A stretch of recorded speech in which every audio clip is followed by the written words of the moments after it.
Voilà. Donc, bonjour Eric. Bonjour Benoît. Alors, est-ce que tu peux te présenter en quelques mots? Oui, Eric Legland, donc je suis le secrétaire de l'Union locale CGT de Saumur et je représente l'ensemble des salariés et surtout des syndicats et des syndiqués de Saumur, du Saumurois. Donc le Saumurois, c'est un coin du Maine-et-Loire, oui. Et c'est un des coins, tu nous l'avais déjà dit, qui est l'un des plus à droite du Maine-et-Loire, qui est déjà lui-même un département plutôt à droite, et où l'extrême droite est assez forte. Comment ça se manifeste, cette présence de l'extrême droite, ces hauts scores dans les élections dans votre territoire? Alors c'est vrai, c'est très présent, le RN est très présent dans les votes, surtout en campagne, c'est énorme. On va dire même sur tout le territoire, même aujourd'hui, parce qu'avant c'était principalement le nord, maintenant c'est arrivé jusque dans le sud du Saumurois. Après ça s'explique, hein. Je dirais que l'abandon des services publics, l'abandon des personnes et le RN joue là-dessus, joue aussi beaucoup sur les peurs de l'immigration, ça fonctionne énormément dans notre secteur. Donc ça aussi demande au niveau syndical une grosse démarche derrière à faire, quoi. Est-ce que c'est un vote uniquement de contestation pour le RN ou c'est aussi un vote de plus en plus d'adhésion, comme on peut le remarquer ailleurs, avec une forme de racisme qui se propage aussi? Alors je pense qu'on arrive sur une forme d'adhésion, parce que depuis le temps que ça perdure sur le Saumurois, on a une adhésion, on a été surpris d'avoir des personnes reconquêtes dans notre secteur, sur Saumur, quand on a vu de l'affichage. Donc on s'est dit là ça commence à aller loin dans les choses. Après il y a une forme de racisme, hein, de façon ça sent, mais je dirais c'est pas forcément la majorité, quoi. Mais on ressent une certaine liberté de parole, on ressent quand même les regards qui sont plus appuyés qu'avant, en fonction de la couleur qu'on a, quoi. Donc ça commence quand même à se faire ressentir. Et notre but c'est de casser ce système, quoi. Justement, la première fois qu'on s'était rencontrés, c'était pour le tournage d'un ancien documentaire. On était venu à l'union locale de la CGT Saumur, à votre union locale, et on avait remarqué, tu nous avais accueillis, et on avait remarqué que le local départemental du Rassemblement national était juste en face de votre local syndical. Vous les avez déjà rencontrés, les responsables départementaux du RN? Alors jamais, on les a jamais vus. Alors je pense qu'ils venaient principalement sur le week-end. Alors nous on fonctionne plutôt on va dire sur la semaine. Aujourd'hui ils n'y sont plus. Donc déjà ça nous soulage, sérieusement. Ils ont déménagé. Donc je pense qu'ils avaient pris cette rue parce que c'est un peu la rue où il y a des assos, c'est beaucoup de choses, hein. Il y a le Secours populaire, on a Emmaüs, donc la Bourse du travail. Je pense que c'était un point de repère pour eux et un local pas trop cher sûrement, mais aujourd'hui ils n'y sont plus. Donc je ne sais pas où ils sont installés. Mais ils sont moins présents, mais on les a jamais sentis présents sur le Saumurois. Et cette présence à côté du Secours populaire, à côté d'Emmaüs, à côté de la CGT et des autres syndicats, est-ce que ça faisait partie de cette stratégie du RN de se rendre plus social? Je pense que oui. Je pense que pour moi, ils essayent de faire passer en disant qu'ils sont ouverts, qu'ils sont sociaux, alors que toute leur politique est complètement à l'inverse de ce qu'ils racontent. Mais ils utilisent beaucoup, je dirais, nos mots. Il faut même dans notre propre organisation et à nos syndiqués, il faut rappeler qu'il faut faire attention. Il ne faut pas juste écouter ce qu'ils disent, il faut aller voir plus loin dans leur programme. Parce que c'est hyper important, parce qu'entre quand ils disent du social, là, par exemple, là, on va prendre la retraite, c'était quand même le débat de l'année dernière, ils ne sont pas du tout sur le même discours. Ils n'ont quand même pas validé, on ne les a jamais vus déjà en manifestation, quoi qu'ils en disent. Ils n'ont jamais forcément été non plus contre cette réforme des retraites, malgré ce qu'ils ont dit pendant la campagne d'élection législative. En gros, ils ne voulaient quand même pas revenir sur le départ à 64 ans et voir le repousser jusqu'à 67. On le voit bien dans la façon dont ils considèrent les cotisations sociales, les cotisations annuelles, excusez-moi, en disant qu'ils veulent continuer à 42, voire 44 ans, comme veut la droite, en fin de compte. Quel a été ton sentiment au soir du 7 juillet, le soir du second tour des élections législatives? Il y avait l'épée de Damoclès d'une prise de pouvoir par le RN, ça a été écarté. Ça a été un soulagement ou quand même une crainte de voir qu'ils ont progressé, qu'on a gagné un sursis, mais que c'est peut-être pas que c'est peut-être que un sursis, justement. Qu'est-ce qui a prévalu? Deux choses, déjà, grosse surprise. Franchement, je ne m'attendais pas. Autant le premier tour, ça a été assez dur à avaler, autant le second tour, on ne s'attendait pas du tout quand même une telle baisse par rapport à ce qui était prévu. Par contre, ils sont quand même, aujourd'hui, c'est quand même la première force politique en France, quoi qu'on en dise, hein, même si ils n'ont pas obtenu les nombres de sièges qui étaient prévus au départ, c'est quand même la première force politique en France, donc on est content que le nouveau Front Populaire soit arrivé en tête, sauf qu'il n'a pas, il a juste une majorité relative, et on voit que derrière, avec Reconquête, c'est très proche. Depuis, on a Renaissance, oui, Renaissance. Avec Renaissance, oui, c'est vrai que les deux, c'est assez proche, donc on voit bien que ça va être très compliqué. Et puis les positions de partis qui nous posent question quand même. Justement, vous faisiez un rassemblement jeudi dernier, le 18 juillet, où tu étais présent, comme beaucoup d'autres camarades de la CGT, pour demander à Emmanuel Macron de reconnaître les résultats des législatives, où le nouveau Front Populaire l'a emporté. La CGT avait d'ailleurs appelé à voter pour le nouveau Front Populaire, alors que dans les précédentes élections, elle avait simplement dit de ne pas accorder de voix à l'extrême droite. Est-ce qu'il y a toujours une forme de déni de démocratie ? Est-ce que vous avez l'impression d'avoir été entendu depuis jeudi ? Non, depuis jeudi, on n'a pas du tout entendu. Depuis, le but, c'est d'avoir le Front Populaire est arrivé devant, donc c'est d'avoir un ministre du Front Populaire, de toute façon, quoi qu'il arrive. Sauf qu'on voit bien qu'aujourd'hui, notre président Macron fait tout pour empêcher l'arrivée d'un ministre du nouveau Front Populaire, qui est en train de magouiller avec la droite pour faire passer son propre Premier ministre. Et on voit bien ce qui s'est passé à l'heure actuelle, c'est toujours le même gouvernement qui est en place, alors que les Français ont demandé du changement, et là on a zéro changement. Il y a eu le vote à l'Assemblée nationale avec la réélection de l'ancienne présidente. Là aussi, ça pose quand même question, en sachant qu'en plus, il a fallu 3 tours. Et là aussi, c'est qu'il n'y a pas une forme de démocratie. Quand un parti arrive devant, c'est lui qui devrait siéger au niveau de la présidence. Donc non, on est vraiment sur un déni de démocratie. Et malheureusement, je pense que ça risque de faire l'effet inverse de ce qu'on voulait. C'est que ça va fatiguer les gens en disant, bah voilà, c'est des compromis entre partis. Donc de toute façon, à un moment donné, on risque de le payer cher.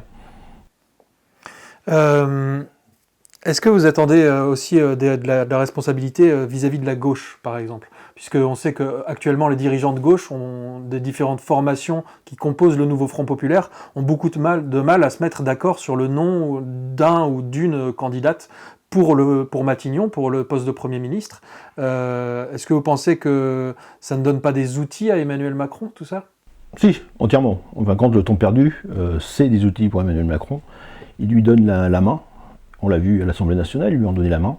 Là, ils sont en train, encore une fois, de lui donner la main. On va attendre le discours de ce soir.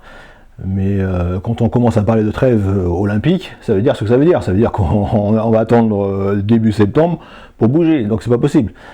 C'est maintenant qu'on a besoin d'un Premier ministre, c'est maintenant qu'on a besoin de changer les choses.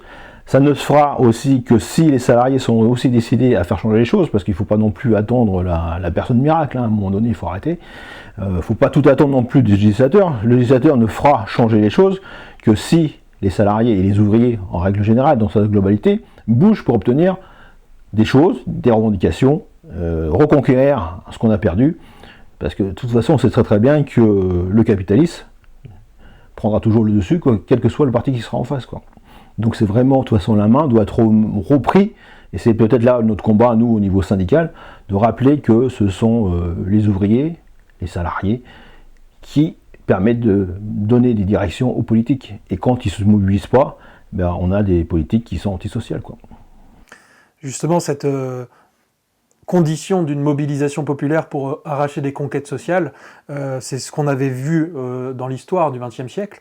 Est-ce que c'est possible aujourd'hui ? Est-ce qu'aujourd'hui on peut avoir des gouvernants, du fait d'un manque de légitimité des uns et des autres au niveau politique, pour donner plus de légitimité, plus de poids à la légitimité du mouvement social, au mouvement syndical, et finalement permettre au mouvement syndical d'appuyer et de ne pas être seulement contre des projets de réforme, mais d'être capable de faire gagner pour des revendications qui sont celles des salariés. Notre but, c'est de faire des propositions. C'est vrai que c'est facile de dire qu'on est contre quelque chose. Si derrière, il n'y a aucune proposition de fait, ça ne sert à rien. Aujourd'hui, la CGT a des propositions, a toujours eu des propositions. On a eu le CNR, mais on ne s'arrête pas au CNR. Ça veut dire qu'aujourd'hui, on doit acquérir de nouveaux droits. Alors récupérer ceux qu'on a perdus, mais aussi créer de nouveaux droits, parce que la société a évolué et il faut fonctionner dans cette société. Mais pour ça, il y a toujours eu besoin de bagarre. J'avais repris à un moment de 36, il y avait le Front Populaire, c'est bien les grèves, les manifestations qui avaient eu lieu, qui avaient donné les congés payés, l'augmentation des salaires, et tout ce qu'il y a eu derrière. C'est bien le mouvement social, c'est bien les salariés en faisant grève, et là je le répète quand même, c'est bien en faisant grève, parce qu'on l'a bien vu par rapport à la réforme des retraites. Ce qui nous a manqué, c'est l'arrêt de la production, qui n'a pas pu appuyer sur le MEDEF pour faire plier le gouvernement. Et on l'a bien vu, et c'est pas les 3,5 millions qu'on a eu de personnes. Sur un autre gouvernement, il y a une dizaine d'années, ça aurait fonctionné. Aujourd'hui, ça ne fonctionne plus. Aujourd'hui, le capitalisme a pris toute sa place, prend toute sa place. On le voit bien qu'il négocie mieux avec le RN, ça lui pose aucun problème. Donc on voit bien où lui, le choix qu'il a fait, c'est pas notre choix à nous. C'est pour ça qu'on dit que le RN, c'est pas notre bataille, c'est une lutte des classes. Hein, lutte des classes. La lutte des classes du RN, c'est le capitalisme. Et c'est pas le salarié, c'est pas l'ouvrier, c'est pas le chômeur. Hein, et c'est pas non plus le petit retraité, quoi. Le gouvernement est donc démissionnaire actuellement, mais il pourrait rester encore plusieurs mois. Et dans les dernières mesures qui ont été prises justement par ce gouvernement, il y a celle de Catherine Vautrin, qui est donc ministre du Travail démissionnaire, qui a pris un décret le 12 juillet qui autorise les employeurs pour les vendanges à ne pas accorder de repos hebdomadaire à leurs salariés. Et ça a été notamment une victoire des vignerons employeurs de la Marne, sachant que dans la Marne, l'année dernière, en 2023, pendant les vendanges, il y a eu 4 décès parmi les salariés qui faisaient les vendanges, directement liés, imputables au travail. Est-ce que ça va encore plus aggraver les conditions de travail? Est-ce que c'est pas l'ultime acte de ce gouvernement? Qu'est-ce que ça veut dire de ce gouvernement finalement? Ça veut dire que ce gouvernement, de toute façon, n'a pas fini de casser le code du travail. Ça fait déjà longtemps qu'ils veulent supprimer le jour du dimanche en tant que repos hebdomadaire. Ils veulent absolument que les gens travaillent. Donc là, c'est une porte qui a été ouverte, validée, donc ce qui prouve bien qu'on n'est plus du tout dans le social et dans les coûts du salariat. Surtout par rapport à ce qui s'est passé quand même l'année dernière, donc on s'est dit que normalement, il devrait être plus attentif, et on fait tout à fait l'inverse. Et en sachant que généralement, les personnes qui travaillent malheureusement dans ce milieu-là sont quand même la plupart du temps des émigrés. Donc ça veut dire qu'on est en train d'exploiter ces gens au bout du bout, complètement, on les essore, on s'en moque royalement. Le but, c'est que ça puisse rapporter de l'autre côté et que ça entraîne le moindre coût possible pour eux, quoi. Donc non, c'est franchement... on va dire ouvertement le mot, hein. C'est complètement dégueulasse ce genre de système, mais on l'a vu qu'ils ont voulu aussi le mettre en place pour les Jeux Olympiques, où ils demandaient des dérogations justement sur le dimanche pour pouvoir travailler 7 jours sur 7. Le but c'est ça, c'est qu'un travail 7 jours sur 7 et qu'il n'y ait plus de repos et que, en fin de compte, que le salarié soit corvéable à merci. Alors justement, Emmanuel Macron a réclamé une trêve politique pendant les Jeux Olympiques. Tony Estanguet, le patron de Paris 2024, avait demandé une trêve sociale pendant les Jeux Olympiques il y a déjà plusieurs mois. Mais ça n'a pas l'air de se profiler, puisque à Aéroport de Paris, à la CGT Spectacle notamment, il y a des mobilisations, il y a des appels à la grève. Est-ce que ça peut être un bon moyen de mettre la pression pendant les JO ? Alors, sur le secteur, je dirais, là où ont eu les JO, oui, c'est un moyen de pression, c'est un moyen de se faire respecter, de revendiquer des salaires ou des primes exceptionnelles sur la période, parce que quand on demande quand même aux gens de travailler plus longtemps, il faut aussi quand même les récompenser, entre guillemets, du travail qu'ils ont fait, parce que pendant ce temps-là, ils repoussent leurs vacances, ils sacrifient leur temps pour que les Jeux Olympiques se passent bien, et de l'autre côté, on leur dit, bah non, vous allez rester au ras des pâquerettes, et par contre, on va, au lieu de travailler 7h30, vous allez travailler 10-11 heures par jour, voire plus, en fonction, voire 7 jours sur 7 s'il y a besoin. Non, c'est pas possible. C'est pas possible. En plus, sans compensation, c'est pas possible. Donc non, le mouvement social en plus ne s'arrête pas parce que c'est les Jeux Olympiques. Aujourd'hui, s'il y a une boîte de main qui est en difficulté, c'est logique que les salariés se mettent en grève. On ne peut pas arrêter parce que les Jeux Olympiques sont en France, qu'on doit tout arrêter notre activité syndicale, que les salariés doivent arrêter leurs revendications par rapport à ça. Non, au contraire, il faut continuer et là où c'est possible, ben c'est un moyen de pression, parce qu'on sait très très bien quand on obtient quelque chose, il faut aussi avoir un moyen de pression en face. Et justement, tu parlais des suppressions d'emplois qui peuvent avoir lieu. Il y a pas mal de plans de licenciement qui sont en cours, notamment chez Valeo. Alors, il y a 3 ou 4 sites en France qui sont concernés, notamment dans la Sarthe. Celui d'Angers n'est pas encore concerné, mais finalement, qu'est-ce qu'elle veut dire, cette vague de licenciement? C'est encore une fois plus de délocalisation au moment où quasiment toutes les forces politiques réclament la réindustrialisation. Finalement, c'est toujours guidé par la logique de baisser le coût du travail, comme ils disent. Toujours. Ils sont toujours dans la même logique, c'est gagner plus. On vient d'avoir les derniers chiffres des milliardaires. Les 10 plus riches sont encore plus riches que les dernières sur les 6 premiers mois. Donc oui, ils veulent gagner toujours plus, toujours plus, toujours plus. Donc pour gagner toujours plus, il faut baisser les effectifs. C'est le seul moyen d'appui qu'ils ont. Donc il faut licencier et aller produire ailleurs à moindre coût, à moindre frais. Et ils n'en ont strictement rien à faire de l'environnement et de la réindustrialisation. C'est complètement fou. En fin de compte, c'est du mensonge qu'on nous fait. La seule chose qu'eux ils ont, c'est faire du gain et pas autre chose, quoi. Alors j'ai une toute dernière question, ça va être les prochaines initiatives, que ce soit celle de la CGT Saumur, de la CGT Maine-et-Loire ou de la CGT nationale. Est-ce que vous allez prendre des initiatives particulières compte tenu du contexte particulier qu'on est en train de vivre, que ce soit au niveau politique, au niveau des Jeux Olympiques, ou des aspects particuliers dans les initiatives que vous prenez plus habituellement l'été ? Qu'est-ce qui va se profiler pour cet été, ces prochaines semaines ? Cet été, on va faire ce qu'on fait d'habitude. Après, on interagira en fonction, je dirais, des mouvements qu'il peut y avoir. Comme il y a eu le 18, c'était pas prévu. Donc voilà, s'il y a des mouvements spécifiques qui se mettent en route, il faut aller manifester, faire des rassemblements, ça on le fera. Ensuite, nous, on a notre activité, ça veut dire c'est de reprendre un petit peu du collage, à faire la distribution de tracts, se préparer sur la rentrée sociale. Alors, ce qui a été prévu au niveau de la CGT, c'est une rentrée sociale normalement revendicative, toujours, de toute façon.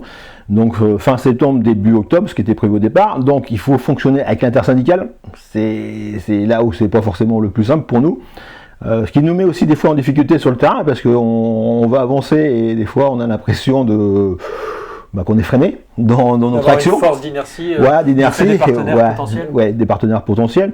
Alors qu'il faut aller au contact des salariés, et on le voit bien qu'aujourd'hui il y en a absolument besoin, parce qu'avec le vote RN tel qu'il se fait, et même dans la CGT, parce qu'on a regardé les derniers chiffres, ça ne baisse pas beaucoup, donc il faut reconvaincre. C'est-à-dire qu'il y a des syndiqués de la CGT qui votent pour le RN ? Qui votent pour le RN, parce que on n'a pas essayé, ça attire, donc c'est un discours continuel, idéologique. C'est un discours idéologique qu'on est en train de se battre. Les gouvernements qui passent ne changent pas leur politique. Elles sont toujours orientées du même côté, donc à droite de la droite. Quand on parle du centre, pour moi il n'y a pas de centre. Pour l'instant on n'a qu'un pays de droite. Quand on regarde les élections, c'est plus de 66% de gens qui votent à droite.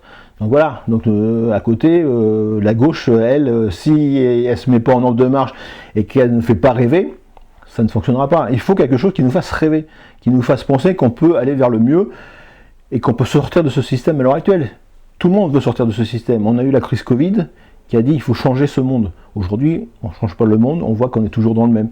Donc oui, notre bataille, nous, au niveau de la CGT, ça sera partout se battre pour reconquérir des acquis, mais aussi pour en gagner de nouveaux. Merci beaucoup Eric, et bon courage pour les prochaines semaines, les prochains mois. Merci beaucoup. Le clap. Coupé.